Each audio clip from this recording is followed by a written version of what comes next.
Bom, pessoal, boa noite, sejam todas bem-vindas. Hoje estamos femininas, né? Um grupo extremamente aqui feminino. Hoje nós vamos falar sobre invisibilidade e naquele videozinho eu trouxe 3 perguntas que eu vou responder hoje, tá bom? Tem que olhar para cá. Que eu vou responder hoje.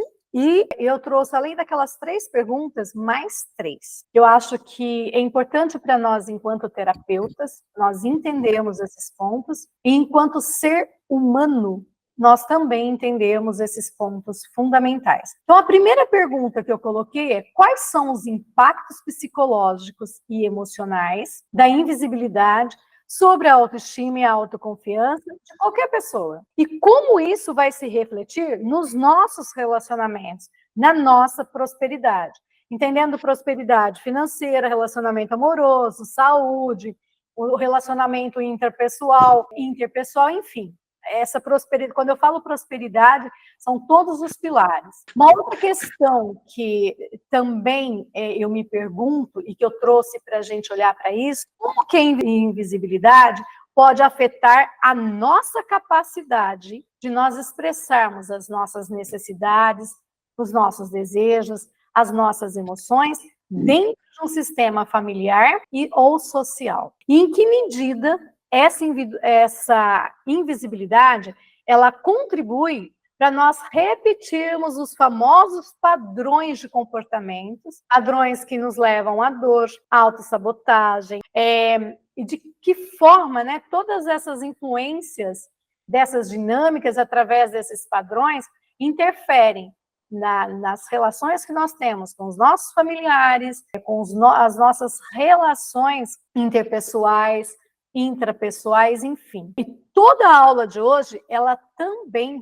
vem dentro da abordagem sistêmica, apoiado com a neurociência. Eu trago aqui também hoje para vocês uma parte da neurociência. E começando com essa abordagem sistêmica, nós vamos entender a invisibilidade como uma dinâmica em que certos membros de um sistema familiar, organizacional ou social não são reconhecidos, não são valorizados e não são incluídos. E abordar, entender esse processo, porque é um processo de invisibilidade, é fundamental para que a gente possa restaurar o nosso equilíbrio, a nossa harmonia dentro do sistema. Por exemplo, dinâmicas como exclusão de um membro, indivíduos que foram excluídos, que foram ignorados, que foram desconsiderados no sistema.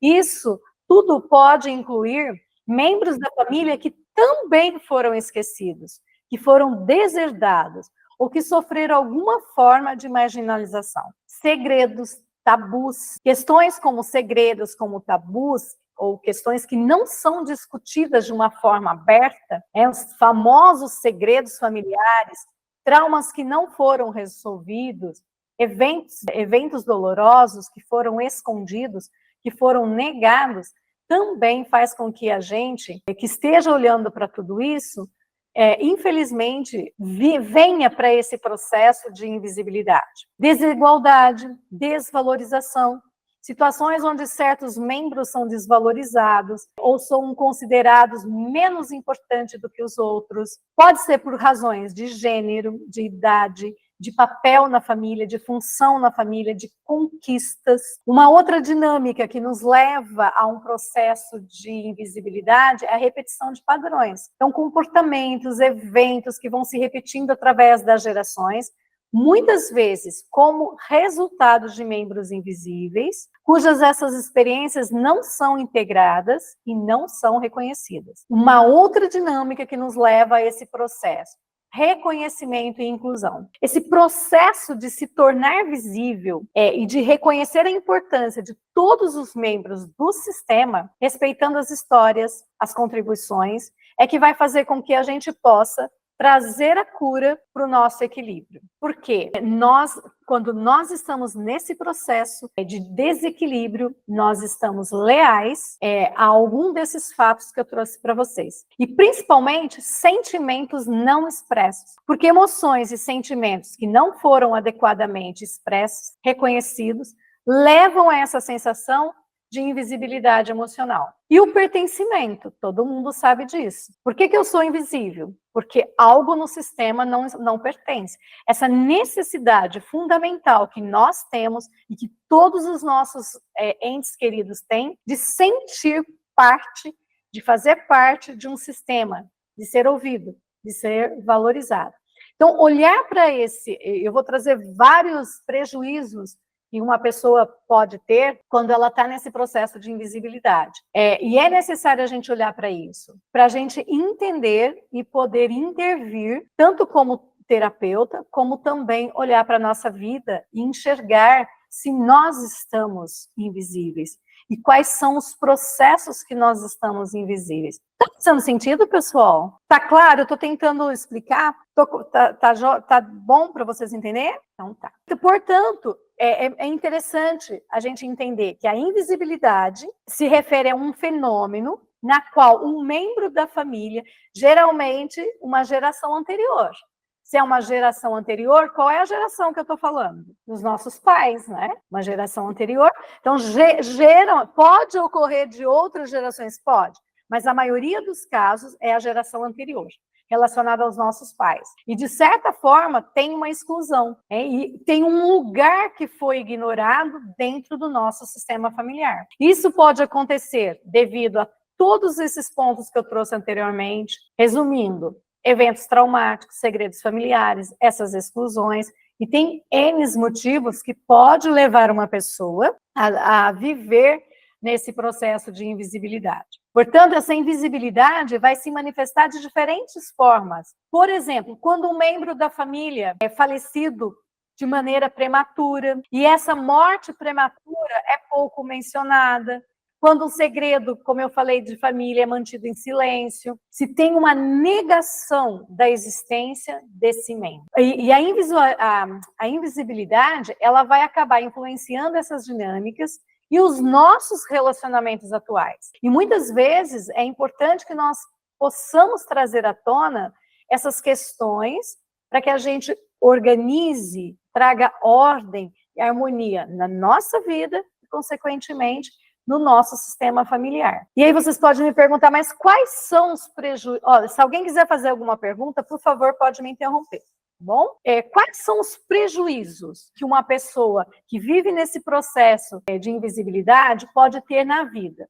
Primeiro, desconexão emocional. Uma pessoa invisível, ela vai se sentir desconectada, ela vai se sentir isolada do sistema familiar. Isso vai impactar negativamente o seu senso de pertencimento e de própria identidade. Qual outro prejuízo? O que ela vai estar fazendo na vida?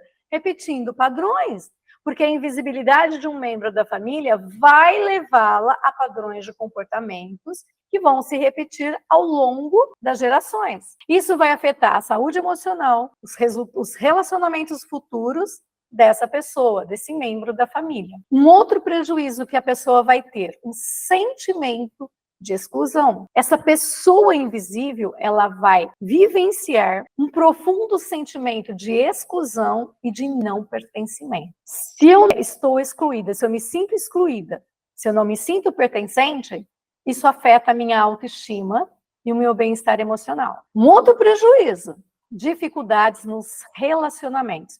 Porque a invisibilidade de uma pessoa pode criar tensões e conflitos nos relacionamentos, uma vez que são dinâmicas invisíveis, mas que elas influenciam as interações familiares de uma maneira sutil, mas é muito significativa essas interferências. Então é fundamental, novamente... Oi, pode falar, Beth. Aonde entra o vitimismo de uma pessoa? Da invisibilidade.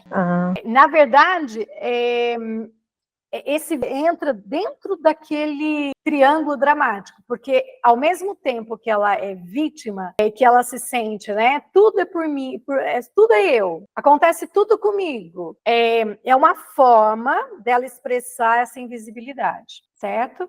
Quando ela traz essa concepção, essa informação que ela pode estar, que o vitimismo que ela demonstra pode ser um processo de invisibilidade, ela começa a restaurar essa visibilidade. Sabe aquelas pessoas, no caso, assim, porque a pessoa vítima, ela passa por tem várias razões que explica, mas sabe aquela pessoa que, assim, ó, que quer ficar quietinha, de medo, porque tudo acontece de ruim com ela, então ela não se expõe, ela não se arrisca, certo?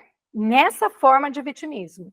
Ela fica quietinha mesmo. Ah, não vou falar porque tudo acontece de ruim comigo. Aquela pessoa negativa. Então, ela é uma das pessoas que a gente fala, que a gente investiga se ela vive um processo de invisibilidade. Oi, Cláudia.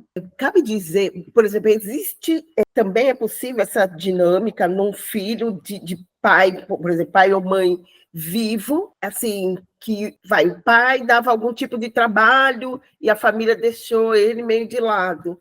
Sim, nós estamos falando de exclusão.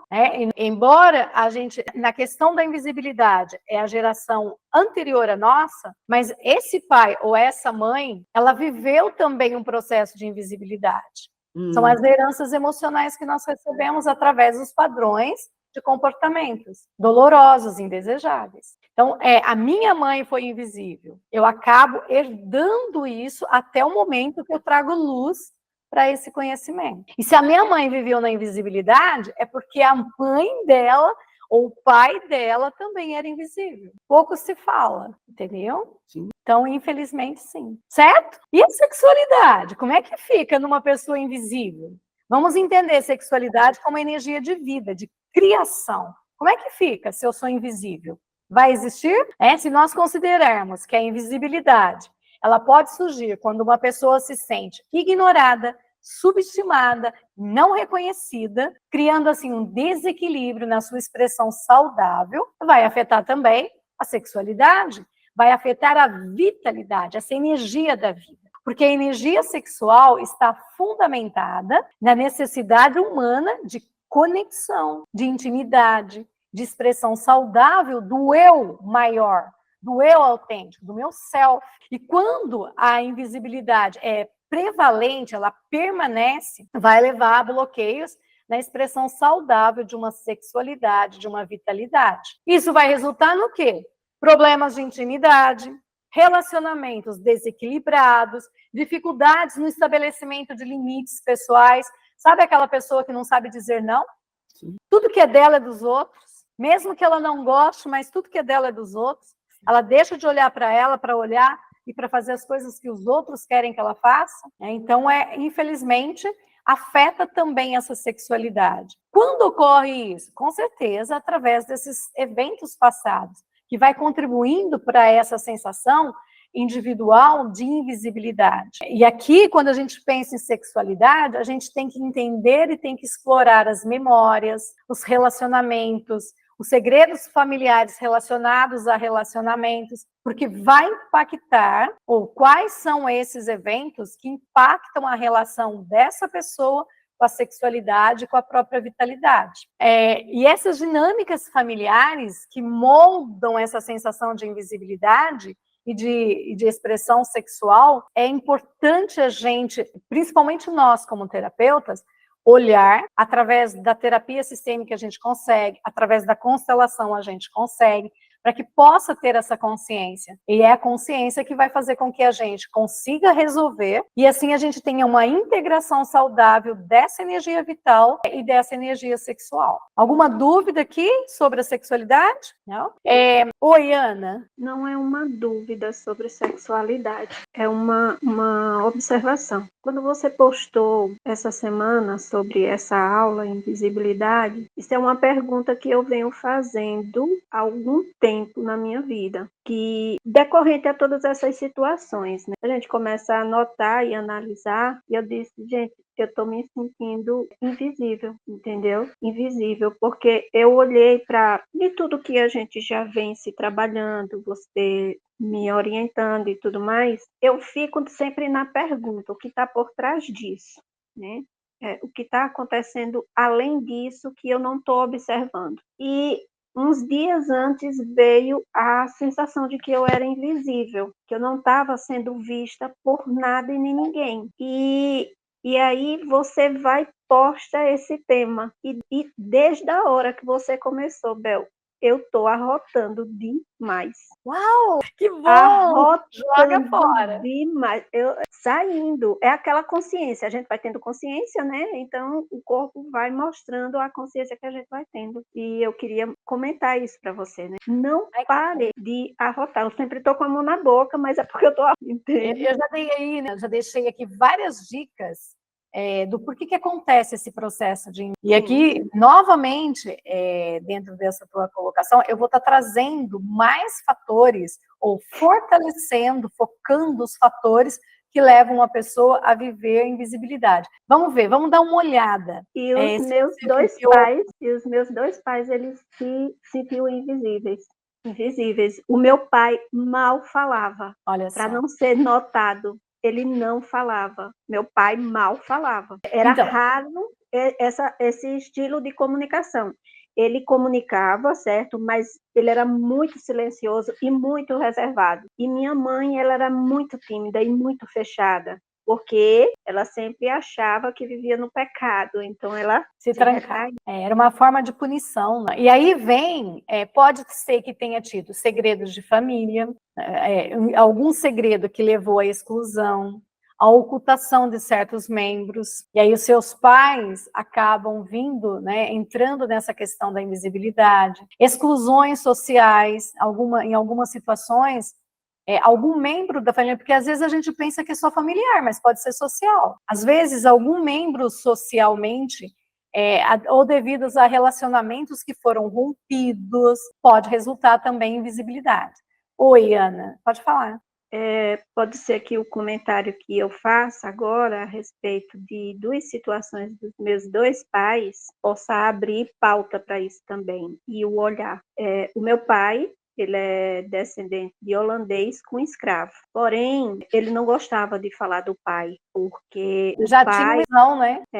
Porque ele era negro, meu avô era loiro, e ele não se sentia bem com isso. E a outra coisa é que, na realidade, naquela época era considerado, e até hoje, né, a gente sabe, sobre pistolagem. É tanto que quando foi dividida a herança, quando meu avô morreu, meu pai disse que não queria nada, porque era dinheiro de assassinatos. Ele sempre dizia isso, e ele não falava do pai. Ele olhou para mim uma vez e disse: nunca pergunte sobre seu avô. Se você quiser saber alguma coisa de sua avó, eu vou lhe responder, mas seu avô, não cite nem o nome, nem eu sei o nome do meu avô. Então, aí já está respondido, né? Teve exclusão. Isso. Então, teve exclusão, ele viveu num processo de invisibilidade e você olhou para isso. E aí, você me fala da sua mãe, que a sua mãe se sentia que vivia no pecado. Culpa ou vergonha, sentimento de culpa, de vergonha em relação a algum evento, alguma característica dos membros da família, também podem levar à tentativa de ocultar, de minimizar essa presença, o que vai ocasionar, o que vai resultar na invisibilidade, certo? Você percebe que teve uma exclusão na parte do seu pai e teve um sentimento de culpa e vergonha na parte da sua mãe. Porque, detalhe, ela sempre me dizia que eu era filha do pecado, né? Porém, ela também se considerava filha do pecado, porque ela veio de um relacionamento da minha avó com o dono da fazenda que era casado. Repetições de padrões. Entendeu? É por isso que, assim, gente, a vontade de arrotar sempre é muito grande. E tem também, gente, as dinâmicas de poder. Sistemas familiares com dinâmica de poder que são desequilibradas, onde algumas pessoas são subjugadas, negligenciadas, também levam uma pessoa, um membro, né, à invisibilidade. Então, são várias situações que nós vamos entender que a gente pode estar num processo de invisibilidade. Eu já trouxe algumas situações. Agora eu quero que vocês venham comigo para a gente olhar os relacionamentos amorosos. Quem aqui não deu certo nos relacionamentos amorosos? Quem aqui tem dificuldade nos relacionamentos amorosos? Por quê? Quais são os fatores dessa invisibilidade dentro de um relacionamento amoroso? Primeiro, pela desigualdade de poder. Quando um parceiro, um cônjuge, exerce um controle desproporcional ou uma dominância sobre o outro, a pessoa em posição menor pode se sentir invisível, pode se sentir sem voz dentro do relacionamento. A ausência de reconhecimento. Se eu sou invisível, a falta do reconhecimento emocional, a valorização das contribuições, as necessidades individuais pode levar a uma sensação de invisibilidade por parte de um dos parceiros. Rejeição ou exclusão. Situações em que um parceiro é excluído de alguma atividade, de algum plano, de alguma interação social pelo outro, também vai levar a sentimentos de invisibilidade, que vai causar um sentimento de exclusão, de isolamento, negação das necessidades emocionais. Quando as necessidades emocionais de um parceiro não são atendidas ou são ignoradas, também pode levar à sensação de ser invisível dentro desse relacionamento. Eu trouxe apenas 4 situações para vocês poderem enxergar, e quem tem aí dificuldade de manter um relacionamento amoroso, dá uma olhada para isso que eu estou falando. Será que você não está invisível dentro desse relacionamento? Quantas vezes a sua voz foi calada? Qual a forma igualitária de você promover esse relacionamento? Então, eu sempre gosto de trazer nas aulas esses questionamentos para vocês poderem olhar para as relações. Eu sempre trago pontos, vamos dizer, concretos, para a gente olhar para a nossa vida, porque foi um processo que eu passei. Ainda não, se eu sou invisível, eu também vou ter problemas no ambiente do meu trabalho. Eu também vou ter problemas no crescimento profissional. Por exemplo, hierarquias desequilibradas. Eu sempre vou estar em lugares onde tem hierarquias desequilibradas.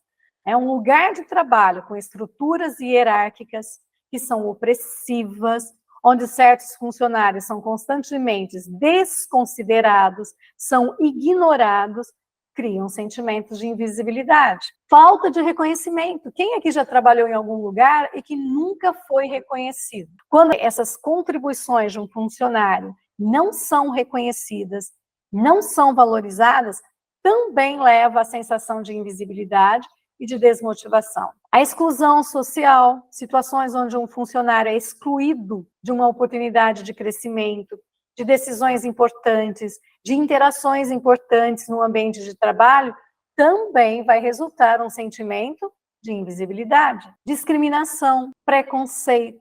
Vamos pensar em práticas discriminatórias, seja por questões de gênero, de raça, de orientação sexual ou qualquer outra característica. Também leva à invisibilidade e à exclusão na área do trabalho. Já viveram alguns pontos desses? Já atenderam pessoas com essas características, com essas queixas?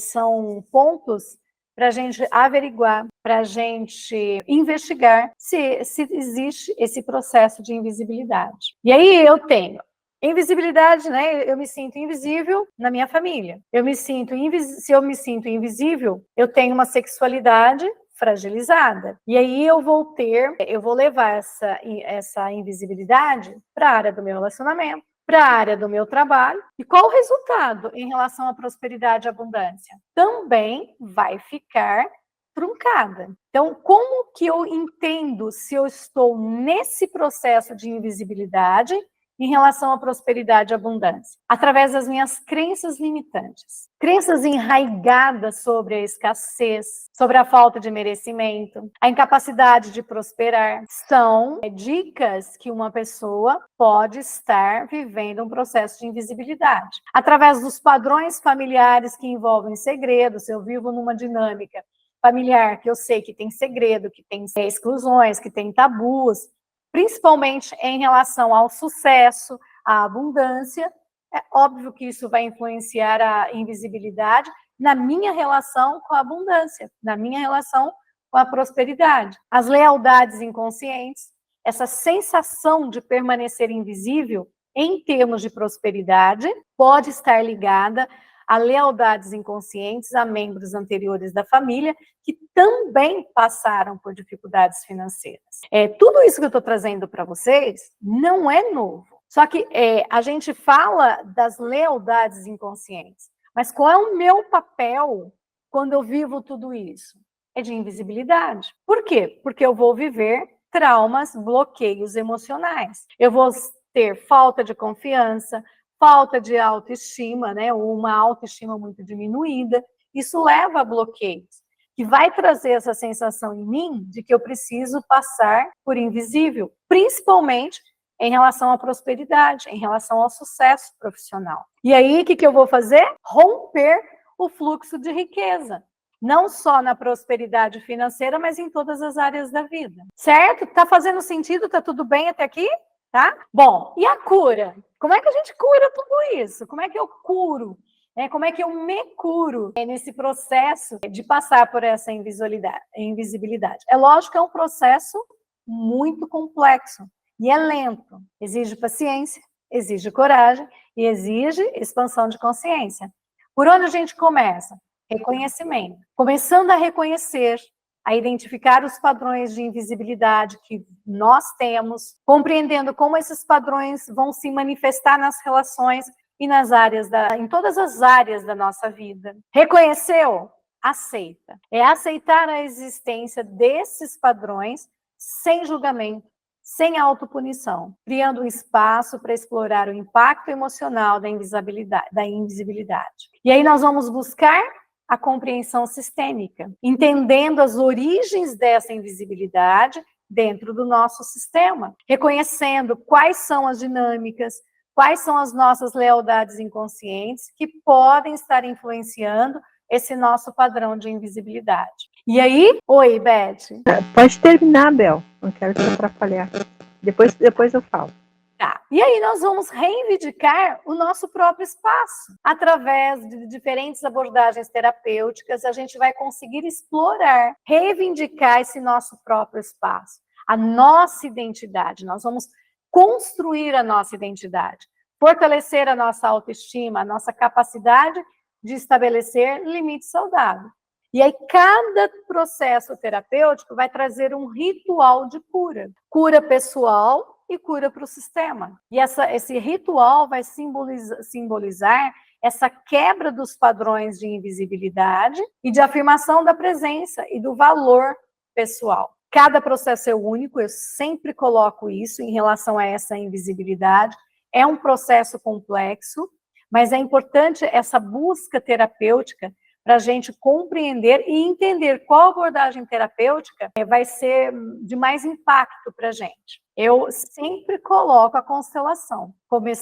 Eu sempre falo que a constelação é o início da cura. Então, é um processo mesmo bem lento. Pode perguntar, Beth. Assim, amor, ó. E quando a pessoa é diferente do sistema, é uma maneira de ser também invisível? Pode ser que sim, porque ela traz ela traz aí um desequilíbrio, mas ela pode ser uma buscadora. Se ela for uma buscadora, você está falando, deixa eu ver se é a ovelha negra. Ovelha branca. Entendeu? Ela vem trazer, vamos pensar assim, olha, pode ser que o sistema seja extremamente fechado, e para esse sistema crescer, para esse sistema sair dessa mentalidade fechada, alguém tem que fazer alguma coisa de diferente. O buscador é esse que traz esse desequilíbrio, esse questionamento dessas crenças que estão enraizadas, certo? É diferente da Ana. A Ana tem isso como... Mas eu me sinto também assim invisível perante a diferença de todo o sistema. Eu disse, eu estou errada? Aí você tem que olhar, eu conheço pouca coisa da sua vida, mas você já viveu vários fatores que eu falei aqui, certo? Você tem que entender se existe alguma exclusão no seu sistema. Porque quando nós vivemos um processo de exclusão, é o processo mais forte que nos leva a um processo de invisibilidade. Porque tenta buscar vamos dizer, a história do seu pai, a história da sua mãe. Da Ana, é claro, ela viveu, tanto o pai quanto a mãe, viveu um processo de invisibilidade porque os dois tiveram exclusão, né? A mãe pelo sentimento de culpa e de vergonha. Agora, a gente precisa estudar, porque cada caso é um caso. Você pode se sentir diferente, mas não invisível, se você estiver no papel de buscador. Porque o buscador, ele está um pouquinho entre a boa consciência e a má consciência. Ô, Bel, o Oi. buscador é o que quebra o padrão, né? Isso. Existe um padrão repetitivo e eu fui buscar uma forma de mudar aquele padrão que já vem de gerações e gerações. Isso, começa a questionar, começa a não aceitar aquele padrão de único ali de crença, porque são crenças enraizadas. E aí você vai buscar essa compreensão. E quando você traz para a consciência, você muda um padrão. Mas a gente se sente invisível, né, Bel? Nesse sistema, dessa forma. Olha, a gente até se sente quando a gente não entende o porquê e o para quê. Se você entender que a sua função é de questionar essas crenças, de quebrar, de romper essas crenças, de trazer cura para esse sistema, é uma função abençoada, você você gera um valor inestimável para a tua atuação no mundo. Muitas vezes, eu estou montando eu fui convidada para falar sobre uma palestra sobre procrastinação e prosperidade. E aí eu ainda estava olhando isso. Porque, assim, muitas vezes eu perdi o pensamento, não sei por que. Assim, mas peraí, deixa eu retomar de novo. Gente, me deu um branco mesmo. Mas você estava falando da questão do pensamento, né? Dessa questão de você se sentir invisível e do valor. E aí eu entrei com o valor. Alguma coisa do valor, se voltar, eu falo para vocês. Talvez não caberia aqui, por isso que eu esqueci. Mas assim, olha, quando você aprende a olhar a sua função. Lembrei. Eu quero dizer assim, a função. Qual é a sua marca? Qual é o seu legado que você quer deixar, o seu propósito de vida? Muitas vezes a gente não deixa um legado profissional, mas a gente deixa um legado familiar. Por quê? Porque você trouxe uma mudança de consciência no seu sistema onde você desequilibrou. Uma vez eu perguntei para um professor, foi um dos primeiros cursos que eu comecei a fazer de autodesenvolvimento, porque tudo que eu fazia estava errado para os meus pais. E ele falou, fica tranquila, que a sua função é você questionar os seus pais. É você trazer uma visão diferente para o seu sistema. Só que aguenta. Por quê? Porque é complicado. Entendeu? E aí, às vezes, você se sente invisível porque você tem que calar o que você conhece, você tem que calar a forma com que você acredita, você já enxerga muita coisa, mas você é maluca, você é louca nessas coisas que você traz. Então, muitas vezes, a sua voz é calada. E aí, a partir de hoje, cabe você entender o seguinte, eu vou calar a minha voz por amor no momento certo, mas no momento necessário a gente precisa falar. É assumir a sua função de buscadora de uma forma amorosa. É a tua função, cada filho tem uma função, combinado? Oi, Ana. Uma pergunta. Você falando sobre visibilidade de buscador, eu creio que nessa área para entender o meu sistema familiar, eu fui uma ovelha negra, uma buscadora, muito taxada de muitas informações, né? Até de bruxa eu fui chamada, porque eu fazia constelação. Então, assim, uma das coisas que foi uma das primeiras coisas que eu percebi em lealdade familiar comigo, depois que eu comecei a estudar com a questão das terapias. Foi o quê? Eu sempre ganhei dinheiro, mas eu sempre perdi as coisas. Eu tive casa, perdi. Lojas, eu tive 3.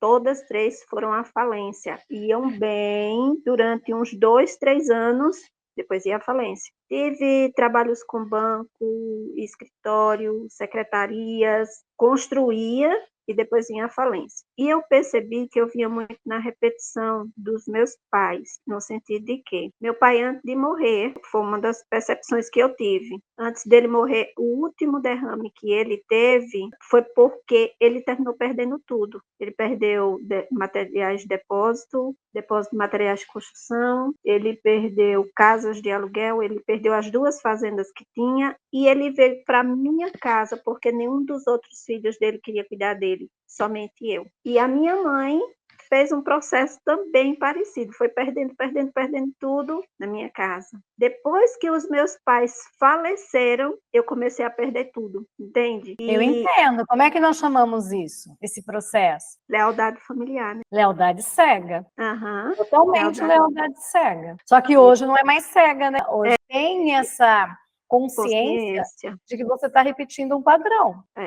E aí, qual o seu trabalho hoje? Romper esses padrões. Sim. E a outra informação que a qual eu escolho lhe fazer essa pergunta, porque uma vez eu fiz essa pergunta, mas ela não foi, a resposta não foi exatamente assim aceitável para mim. Desde que eu me tornei consteladora, Bel, hoje, em 16 de agosto, vai fazer 15 anos que eu sou terapeuta. 15 anos que eu venho buscando, viu? E eu fiz uma pergunta, há uns 4 anos atrás, uma profissional também de constelação. Eu fiz uma pergunta, o seguinte, e faço a mesma. Pode ser que talvez também alguém tenha esse mesmo processo. Eu não faço constelação para mim, porque eu tenho medo de me sabotar. É um medo mesmo. Eu não consigo fazer constelação para mim. Eu consigo fazer para outras pessoas.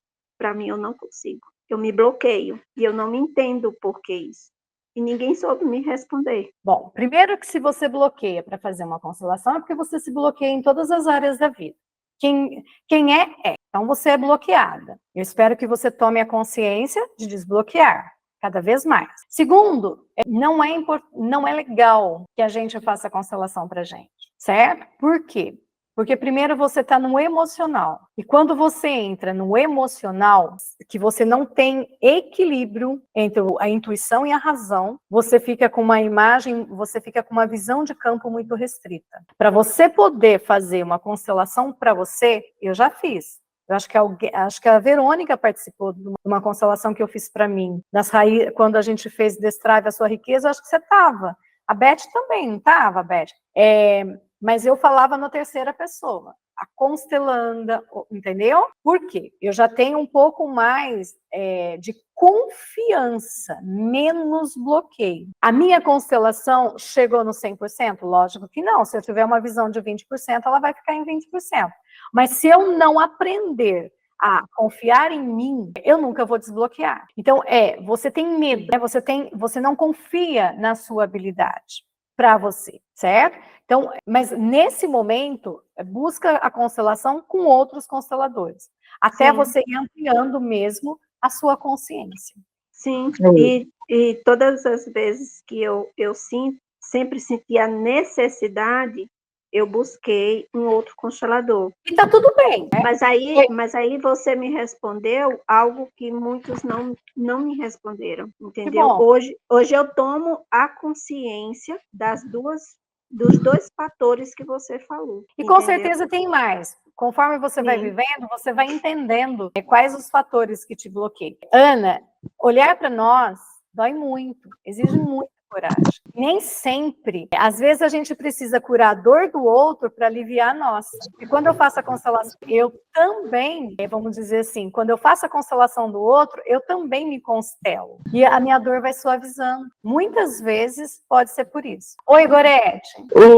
Ouvindo Ana, o que eu me lembrei, Ana, é que quando você quer, já que você não tem esse domínio total de fazer, você faz o fluvial, você faz a constelação da água com você, porque você não está manipulando nada. O boneco, a representação vai acontecendo e você vai entendendo o que é que aquela representação está querendo passar para você, pela fluvial. Ou então, se for o caso, você faz os exercícios sistêmicos. Ana da Fonte, ela tem um curso que ela só ensina você a fazer os exercícios sistêmicos para esses assuntos que você está querendo trabalhar, entendeu?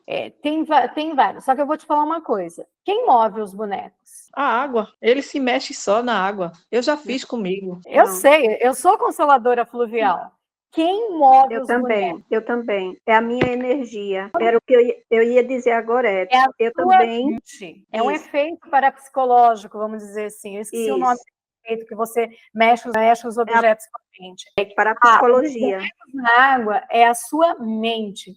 E se ela tiver, vamos dizer assim, impactada, com essa mente impactada, se ela tiver dor, com medo de ver aquilo que ela não quer ver, para onde os bonecos vão. Todos eles ficam parados. Eu já tive a experiência. Entendeu? Eu tentei fazer Por isso duas. que quando Eu ia é por isso que a constelação fluvial você precisa ter muito mais horas de constelação no campo seco para você poder aprender a fazer a leitura.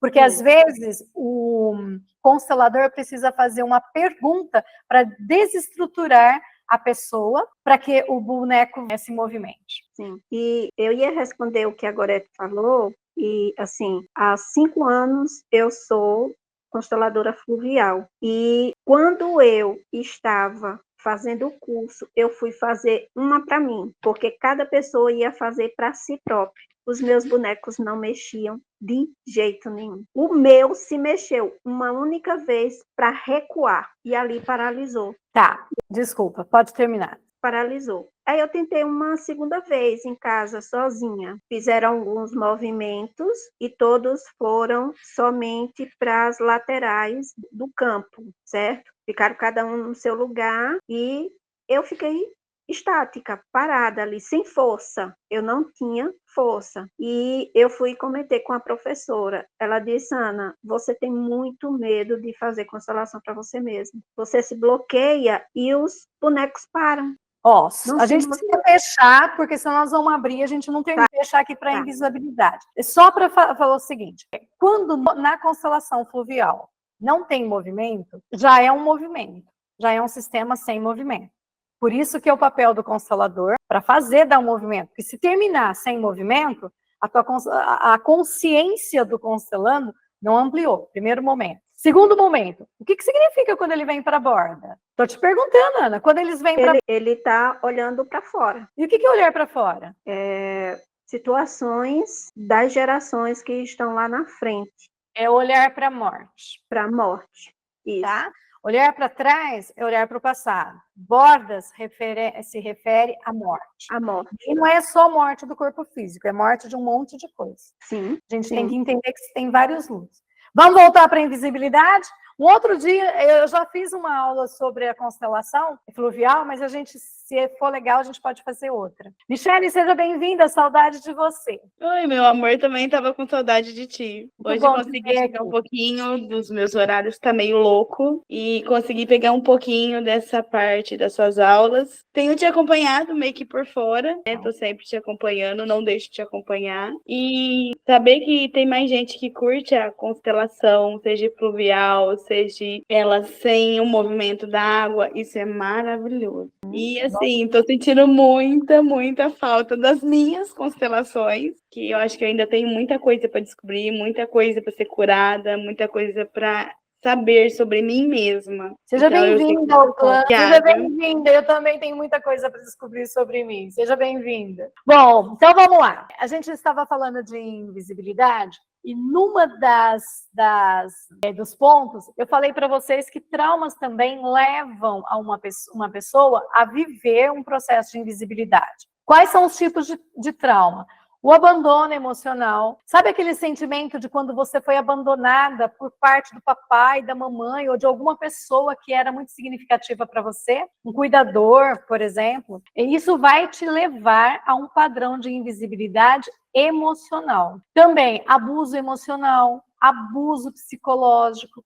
Quando a gente vive esses abusos emocionais, como humilhação, manipulação, desconsideração repetida, te leva a um sentimento crônico de você não ser visto, de você não existir, de você não ser valorizado. Um outro tipo de trauma, exclusão social. Uma experiência que você viveu socialmente, vamos chamar hoje de bullying, uma discriminação que te impactou profundamente, que danificou a sua autoestima, essa sensação que você tinha de ser reconhecido, de ser incluído, te leva também a esse processo. A própria negligência infantil, a falta de cuidado, de atenção adequada durante a infância, ao longo da vida, também pode resultar, pode ser um trauma que leva uma pessoa ao sentimento de invisibilidade emocional e física. Então é importante reconhecer se nós passamos, se cada um de vocês passou por algum trauma desse tipo. Porque se passou, você é uma séria candidata a viver um processo de invisibilidade. Claudinha voltou, que bom. E aí, depois você pega essa parte, porque aqui já entrou constelação fluvial, já entrou um monte de coisa, tá, Cláudia? E a neurociência, o que ela fala em relação ao sentimento de invisibilidade? Bom, a neurociência também entende que esse processo de invisibilidade está relacionado a aspectos emocionais e psicológicos, e isso vai impactar o funcionamento do cérebro. E esse impacto acontece através de um processo muito complexo. Nós não temos uma região específica ali do nosso cérebro que é exclusivo para o sentimento de invisibilidade. Mas nós entendemos que várias áreas cerebrais se relacionam aos aspectos emocionais e também sociais. Por exemplo, se eu penso na amígdala cerebral ela está ligada ao processamento das emoções, como medo e ansiedade. Uma amígdala hiperativa, quando nós temos a hiperativação da amígdala, ela aumenta o nosso medo e aumenta a nossa ansiedade. Isso, se nós vivermos, por exemplo, uma percepção de que nós somos excluídos socialmente, eu posso ter uma hiperativação dessa amígdala. Eu tenho também as áreas corticais, que são responsáveis pela regulação emocional, pela interpretação dessas pistas sociais, como o córtex aqui pré-frontal, onde eu tenho as funções executivas superiores, eu tenho o córtex cingulado anterior. Todas essas áreas podem estar relacionados e envolvidos nessa experiência que a invisibilidade nos cria como sentimento. Então, é fundamental que a gente entenda que esse sentimento de invisibilidade também interfere a nível cerebral, e que é um processo complexo, multifacetado, porque vai envolver aspectos psicológicos, sociais, cognitivos, emocionais. Então, vão além do funcionamento do nosso cérebro. E para a gente abordar tudo isso, para a gente fazer uma intervenção, eu preciso de ter esse conhecimento holístico, que é um conhecimento totalizado, global, tanto desse contexto social, emocional, cognitivo e neurológico. Entendem que, às vezes, a gente fala assim, mas eu já sei que eu vivi um processo de invisibilidade, mas como é que eu vou tratar isso? Por isso que é um processo complexo, porque nós vamos ter que aprender a fazer diferente, aprender a fazer diferente. A gente ativar essas áreas cerebrais. E aí, nós temos que ter muita sensibilidade, porque quando nós estamos falando desse sentimento de invisibilidade, para a pessoa que vive esse processo, pode ser muito profundo, pode ser muito impactante. Isso é delicado para as pessoas. E até para a compreensão mesmo. Peraí, eu existo, mas eu não existo? Eu passo despercebido? E quando se trata de atividades que podem ajudar a abordar esses traumas, que são relacionados à invisibilidade, é importante a gente ter essa abordagem mesmo, global, holística, entendendo todos os aspectos que fazem parte, que são inerentes a esse processo. E aí a gente tem que pensar em atividades que vai promover uma regulação emocional, uma conexão social, uma autorreflexão que seja benéfica para as áreas do cérebro, que são relacionadas a esses traumas. Aí eu tenho a terapia com um profissional qualificado, especializado em trauma. Eu posso buscar a mindfulness, meditação, porque vai me promover a autorreflexão, a regulação emocional, a consciência plena, a atenção plena no momento presente. Também exercícios de ligação segura. Já estou dando dica para vocês trabalharem. Exercícios de ligação segura, o que é isso? São atividades que vão promover conexões seguras, acolhedoras, como, por exemplo, participar de grupos de apoio, atividades comunitárias, atividades que façam com que a pessoa reconstrua essa sensação de pertencimento e de valor pessoal. Também eu gosto muito de usar a arte, as expressões criativas, Eu trabalho muito, eu não trabalho com dança, mas eu gosto de trabalhar com desenho, com pintura, com escrita. A escrita terapêutica ajuda muito. Por que a escrita terapêutica ajuda muito? Lá na Jornada das Raízes eu estou falando muito isso, né, Verônica? Porque é o seguinte, o pensamento é da 5ª dimensão. E tudo que a gente quer está na 5ª dimensão. Por isso que a gente tem que ter muito cuidado com o pensamento.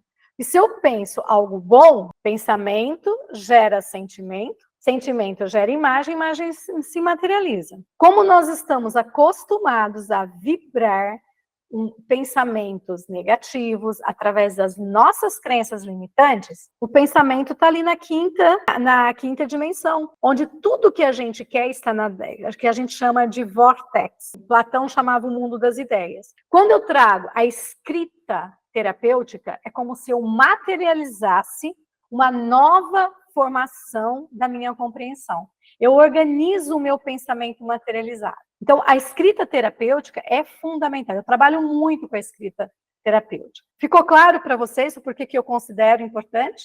Tá? Tudo que ajuda essa materialização, essa expressão das emoções profundas. Eu vou colocar daqui a pouco um vídeo no meu Instagram, onde hoje eu fiz eu atendo várias pessoas com câncer, e hoje foram 8 meses de processo, e ela, assim, um câncer raríssimo, e ela conseguiu um tratamento maravilhoso com a ajuda da terapia sistêmica. É lógico que eu trabalhei com hipnose, com barras de Axis, com a mesa sistêmica, mas eu chamo tudo de sistêmica, tá bom? Aura Master. Mas para quem estava condenada à morte, que os médicos colocaram para ela que ela poderia um câncer raríssimo, eles não tinham 100% não poderiam dar 100% para ela de vida, e ela hoje, ela tem o 100% de vida. Então, eu vou colocar lá, e aí eu sempre trabalhei com ela com essa expressão da emoção. Ela fez o desenho que ela quis, ela usou emoji. E tem a relação lá. É lógico que é um videozinho de 1 minuto, não vai dar para vocês entenderem. Mas o que eu quero dizer é a importância da escrita terapêutica nesse processo de nós entendermos as nossas emoções. O diário, o caderno, o diário é fundamental. Então, para quem se sente invisível, começa a escrever o porquê que se sente, em quais momentos que se sente, certo? É um dos processos de cura. E dentro buscando agora a abordagem sistêmica, quando a gente tem um trauma, como é que eu posso curar? Através das constelações, não só constelando, mas também participando das sessões de constelações familiares, porque sempre respinga em nós, sempre nos traz luz nos nossos emaranhamentos, nos traz compreensão nas questões que também impactam o nosso sistema. Então, constelação é uma grande referência, a terapia individualizada também é uma grande referência, a terapia em grupo também é uma grande referência, as abordagens somáticas, abordagens somáticas terapêuticas que integram corpo, terapia somática, também ajuda a pessoa a se reconectar com a sua sensação corporal. E quando eu me conecto com esse corpo, eu vou liberando esses traumas armazenados. Porque quando eu tomo posse do meu corpo, eu saio da invisibilidade. Primeiro, a invisibilidade começa por onde? Pela conexão que eu tenho com o meu corpo, com a minha cura emocional. Trabalho de autorreflexão, de autorrevelação, através de práticas mesmo de meditação, da escrita terapêutica. Tudo isso são processos que nos ajudam. Reconstrução de relacionamentos, onde estou começando um novo relacionamento, como é que eu posso construir, como é que eu posso fortalecer esse relacionamento para que ele seja saudável? Qual é a minha função nesse relacionamento? Ainda está em desequilíbrio? Se estiver em desequilíbrio, eu continuo na invisibilidade. Eu preciso que seja o amor eros, o amor 50%. Essa jornada da cura é individual e a gente tem que buscar aquilo que nos toca de uma forma muito particular, que restaure essa nossa autoestima. Eu falo, se vocês me perguntarem quais palavras resume a invisibilidade, eu falaria baixa estima e mal-estar emocional e mental.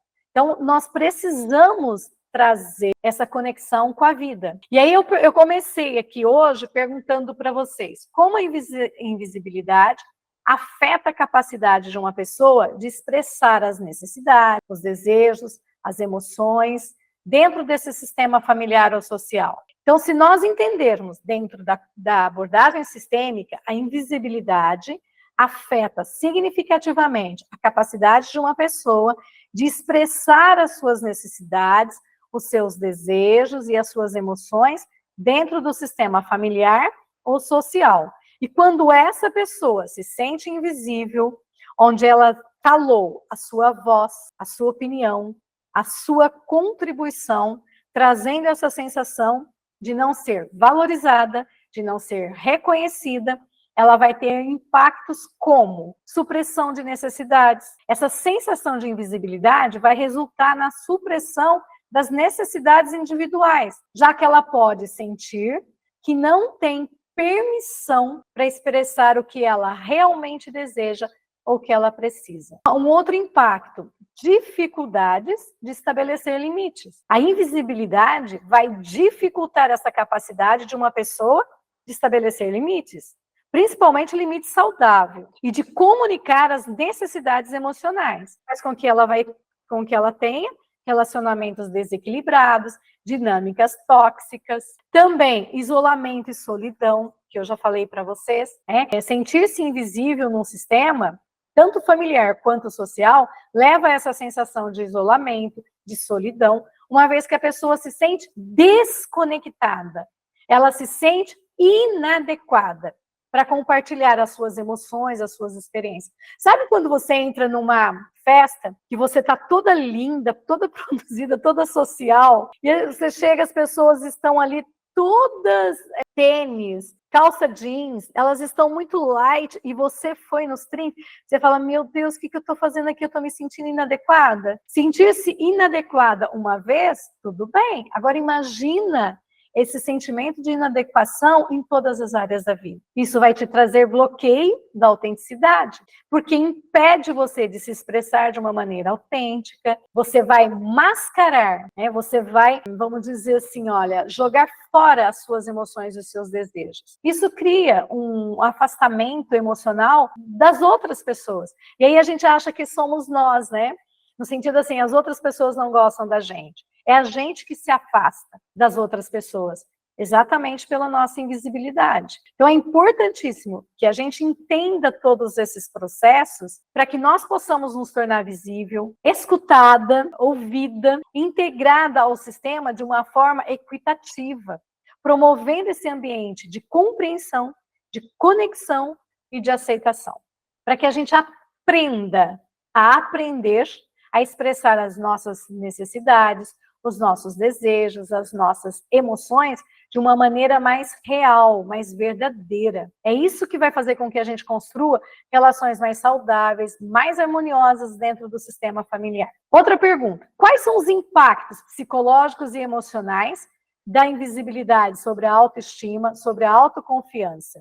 E como que isso vai refletir nos relacionamentos e principalmente na prosperidade? Muito bem, essa invisibilidade vai ter um impacto significativo sobre tudo isso. Por quê? Vamos pensar nos impactos primeiro psicológicos e emocionais. Sentir-se invisível vai desencadear sentimentos de inadequação, de desvalorização, de baixa estima. Isso leva a uma percepção distorcida do próprio valor que essa pessoa tem, da própria pessoa tem. Em compensação, vai resultar ansiedade, depressão, distúrbios psicológicos, vai afetar o seu bem-estar emocional e mental dessa pessoa. Relacionamentos. Essa falta de autoestima, de autoconfiança, vai afetar negativamente a capacidade de uma pessoa de desenvolver relacionamentos saudáveis, significativos. Por quê? Quem é invisível vai ficar retraído, vai evitar a interação social, vai ter dificuldades em estabelecer vínculos emocionais. Isso leva a relacionamentos muito superficial. Por quê? Porque ela tem um isolamento social. Prosperidade, falta de autoestima, de autoconfiança, limita as oportunidades de sucesso, de realização pessoal. Impacta a prosperidade da pessoa em diversos aspectos. Carreira, finança, satisfação pessoal. Quem vive na invisibilidade se sente incapaz de buscar e de aceitar a oportunidade de crescimento e de alcançar o seu potencial pleno. E aí eu fiz uma outra pergunta também, que foi, em que medida a invisibilidade pode contribuir para padrões de comportamentos indesejáveis,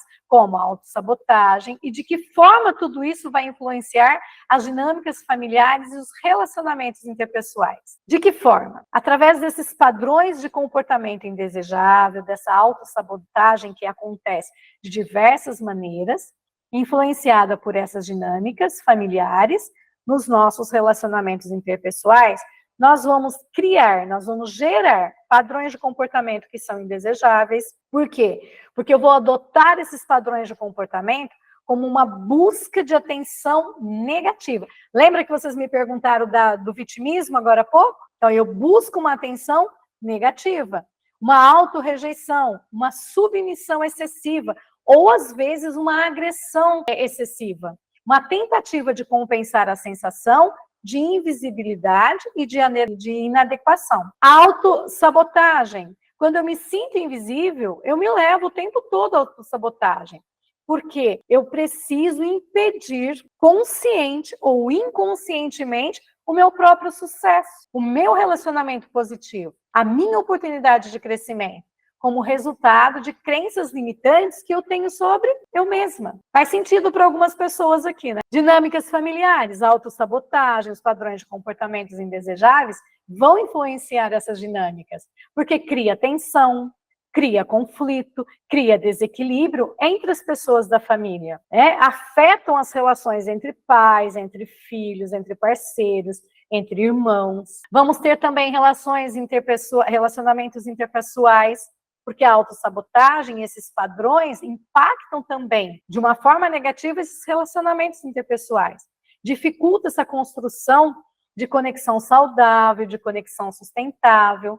Uma outra pergunta que eu trouxe, a ideia era que eu trouxesse essa pergunta para a gente discutir, mas como a gente já passou um bom tempo, então eu já estou fazendo a pergunta e já estou respondendo. Mas aí, se vocês tiverem alguma dúvida, vocês entram junto aí comigo. De que maneira a invisibilidade impacta a maneira como nós nos reconhecemos e valorizamos o nosso próprio papel e a nossa contribuição dentro de um grupo ao qual a gente pertence? Como? Quando nós nos sentimos invisíveis, nós começamos a experimentar, isso é sério, nós começamos a experimentar dificuldades em reconhecer a importância da nossa presença, da nossa contribuição. Isso leva a uma visão subestimada do nosso valor, do impacto dentro de um grupo. E essa sensação vai resultar numa subestimação das nossas habilidades, das nossas opiniões, do nosso potencial de influência positiva. Influencia na onde? Na nossa autoestima, na nossa autoconfiança, no nosso sentimento de pertencimento. E aí, essa invisibilidade vai desencadeando comportamentos que vai fazer com que a gente evite participar de reuniões, de rodas de amigos, vai silenciando as nossas vozes, vai minimizando as nossas realizações, vai contribuindo para que a gente tenha uma percepção distorcida da nossa função, do nosso papel, da nossa importância no grupo que a gente está, certo? Oi, Michele. Eu acho que não é só no grupo, né? Eu acho que isso faz sentido para a gente mesmo. É como se a gente não fizesse sentido para nós mesmos.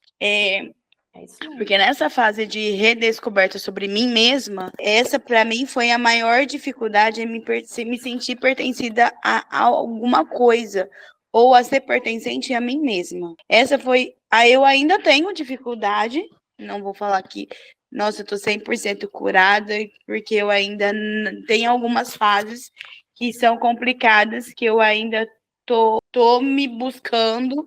Como é que eu faço para lidar com as adversidades e me sentir pertencente a mim mesma e aos lugares que eu frequento?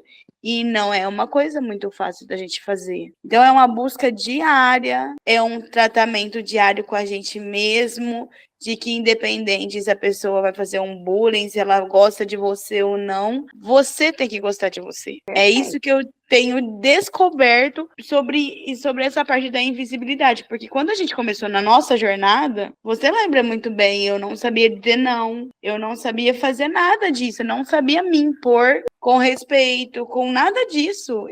Parecia a vítima em busca de socorro, querendo buscar um salvador. Hoje não. Hoje eu tento eu mesma ser a minha própria salvadora. É isso mesmo. É crescendo. O crescimento e a mudança, ela é gradativa, ela é lenta, às vezes, mas ela é importante. Não importa se você vai de maneira mais rápida, mais lenta, mais gradativa, importa que você vá. O primeiro passo exige a coragem maior. Depois que você acostuma a se valorizar, a se respeitar, a integrar-se a si mesma, é mais fácil. Mas até você ter essa integração, essa conexão, exige coragem. É isso mesmo. Pessoal, em que medida a invisibilidade molda as nossas perspectivas sobre o mundo ao nosso redor, desempenhando um papel fundamental na nossa jornada de autodescoberta e de autoaceitação? Aí, Michele, um pouquinho para você, para completar a tua fala. Essa sensação de invisibilidade, ela é óbvio que ela molda as nossas perspectivas sobre o mundo, sobre a forma com que a gente entende, que a gente percebe esse mundo. E isso vai desempenhar um papel de uma interferência nessa nossa jornada de autodescoberta e de autoaceitação. Quando nós nos sentimos invisíveis, nós vamos internalizando essa percepção, ao mesmo tempo desenvolvendo crenças limitantes sobre o nosso próprio valor, nos trazendo o impacto do nosso lugar no mundo, afetando assim a nossa autoimagem, a nossa confiança e a perspectiva que nós criamos, que nós temos sobre as possibilidades que se apresentam aqui para nós. É aquilo eu não consigo, eu não dou conta, eu não mereço. E essas perspectivas, quando elas são internalizadas pela invisibilidade, vão influenciar toda a forma como nós nos relacionamos conosco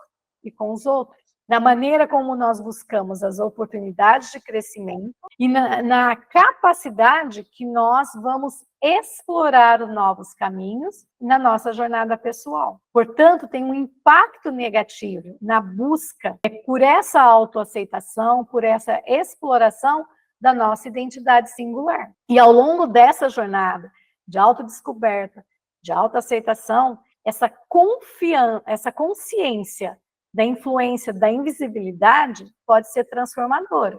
Quando eu trago essa consciência, porque eu vou reconhecer, eu vou desafiar as crenças limitantes e eu vou abrir um espaço para a autocompaixão, para o autodescobrimento, para o desenvolvimento de uma perspectiva mais ampla, mais empoderada sobre o meu papel no mundo. Isso permite que eu reconstrua uma autoimagem positiva, busque conexões mais significativas e comece a explorar o meu potencial, que é único, contribuindo assim para a minha jornada de autodescoberta, para a minha aceitação de uma forma muito mais enriquecedora, mais equilibrada, mais saudável. Certo? Tudo bem? Bom, e pra gente fechar, olha aqui, acho que foi a Beth que me perguntou da vítima, né? Estou fechando com ela, Beth.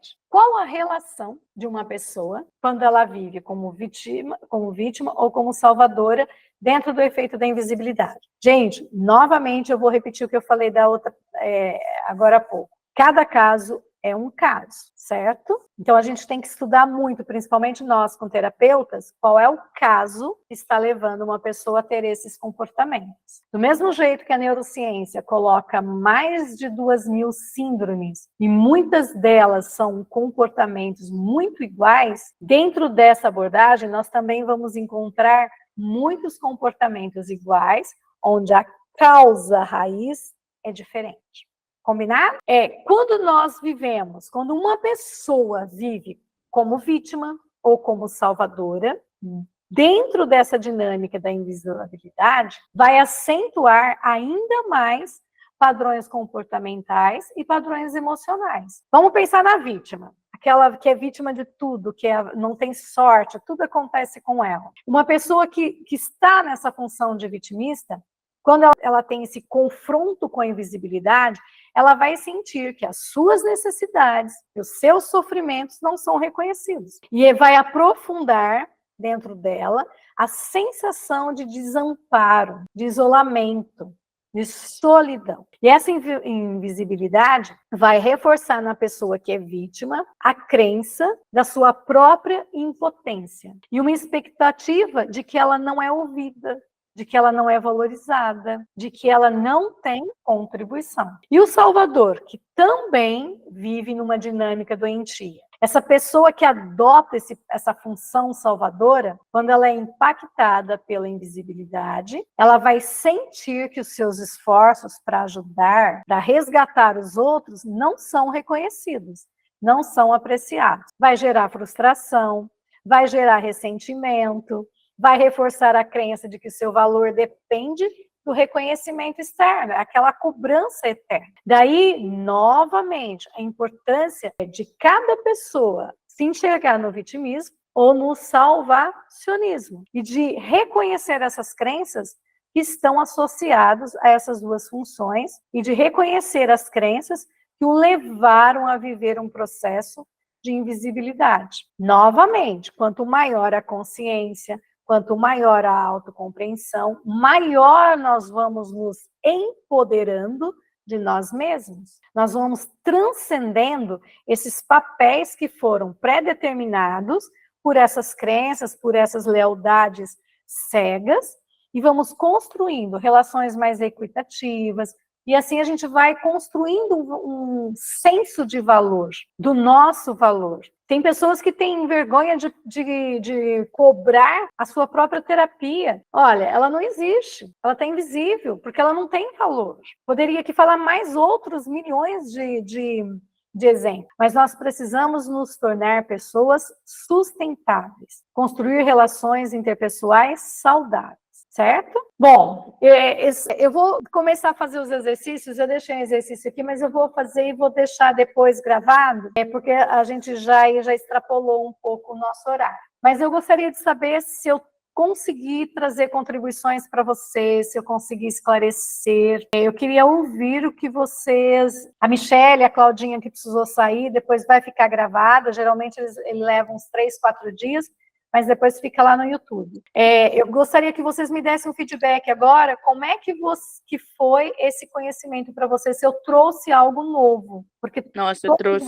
Desculpa, Bel. Não trouxe. De uma certa maneira, eu acho que o pouco que eu peguei das suas explicações, da sua aula, meio que foi um feedback de quando eu comecei, como eu me senti, porque assim, eu percebi que eu tive 2 vulnerabilidades. A primeira, como eu me passei por vítima, e depois como eu me tornei a salvadora. Que tudo dependia de alguém reconhecer o meu valor. E perceber que a minha evolução, baseada na sua aula, como eu estou hoje, é muito gratificante. E saber como identificar isso no meu próximo também. Porque hoje, baseado nas nossas conversas, nas constelações que eu já participei, muita coisa que eu já participei que você já passou de conhecimento para nós, hoje eu consigo ajudar muita gente à minha volta, principalmente a minha mãe, né? Que a nossa relação tá maravilhosa, tá 100%, e eu sou muito grata a ti por isso. Eu também sou grata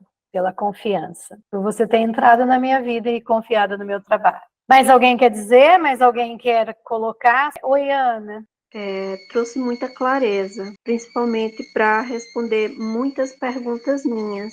E, mais uma vez, ressaltar que esse estudo com você por 2 anos, ele vai ser uma experiência incrível para mim. Por quê? Porque você trouxe a visão sistêmica de uma situação da neurociência, como o nosso cérebro se comporta diante disso. Porque muitas vezes as pessoas acham que só fazer a constelação resolve. É verdade. Né?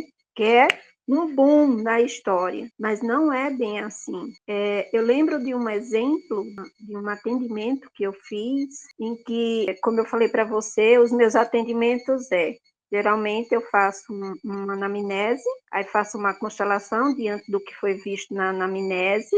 O cliente sente dentro daquela informação o que tem que ser trabalhado e vamos eliminar os traumas que foi encontrado naquilo dali. Aí uma vez uma moça chegou para mim e disse assim: eu já estou cansada de fazer a constelação para mim sobre isso aqui, que era relacionamento. E eu não vejo resultado nenhum. Porém, o meu amigo, eu indiquei para vir fazer com você, ele está tendo resultado. Eu disse, às vezes as pessoas acham que fazer constelação é uma mágica. Não é, ele vai trabalhar no seu sistema. Porém, existem dores que estão ali, porque e fez sentido para ela, porque eu disse assim, vamos supor, você, uma pessoa que foi estuprada, e você tem que olhar para essa pessoa, mesmo sabendo que você tem que colocar aquilo dali, e eliminar, mas você olha assim e diz, mas a pessoa me fez mal, isso trouxe isso para a minha vida, hoje eu tenho 40 anos e ainda não consigo me relacionar por conta disso. Então, dentro de você, por mais constelações que você faça, não é resolvido porque você não aceita. Então, você tem que trabalhar esse trauma dentro de você. Depois que a gente fez as sessões, foi muito interessante. A gente passou 4 meses fazendo as sessões, algumas constelações, e ela se relacionou com um rapaz que ela tinha namorado em um determinado tempo da vida dela. E quando eu vim para cá, para São Paulo, e ela tinha se casado. E quando foi agora, recentemente, ela já tinha se casado, faziam 2 anos, e ela não conseguia ter filhos. E a gente fez uma constelação sobre isso. Aí eu olhei, eu disse, nossa, mas parece que você está grávida. Não, uma vez que ela falou comigo, né? Ela disse, não, mas eu fiz exame, tô não. Quando foi no início do ano passado, o presente que ela me deu foi um bebê. E ela ficou muito feliz com isso. Ela disse, Ana, eu estava sem acreditar nas constelações. Porque, às vezes, as pessoas colocam isso como se fosse uma resolução. E esse trabalho que você está fazendo, Bel, é fantástico. Porque, além de você tomar a consciência diante do seu sistema na constelação, você vai entender que o seu cérebro, o seu corpo, tudo tem um comportamento. E uma coisa que você citou, e isso ficou na minha mente, em uma constelação que você fez, foi o seguinte... parece que a menina estava sentindo uma reação do lado direito do cérebro, só que na neurociência, né, o direito rege o esquerdo. E você fez essa análise, eu não sei se alguém percebeu nesse momento, mas você disse, você está tendo uma reação do seu lado direito do corpo, que na visão sistêmica é isso, mas o direito rege o esquerdo no sistema neural. E eu achei isso impressionante, porque é de um resultado fantástico. Então, o que você trouxe à tona hoje foi uma resposta a umas perguntas que eu já estava fazendo. E de uma forma mais ampla, você respondeu isso de uma forma mais ampla. Você respondeu no sistema sistêmico e neural. Ai, que bom, Ana. Agradeço. Muito feliz. Porque a ideia é essa, de trazer novos conhecimentos. Não dá para ficar repetindo, né? Obrigada pela contribuição. Mais alguém quer falar, pessoal? Ou podemos encerrar? Bom, grande beijo por vocês estarem aqui comigo. Essa aula vai ficar gravada. Se alguém quiser passar para algum amigo, pode passar. Mas é muito gostoso fazer a aula olhando para vocês, compartilhando aqui com vocês. Gratidão, gratidão, um abraço. Gratidão. Que vem com essa aula. Beijo, até mais. Beijo, meu. Até mais. Beijo, gratidão, Bel. Gratidão para vocês também.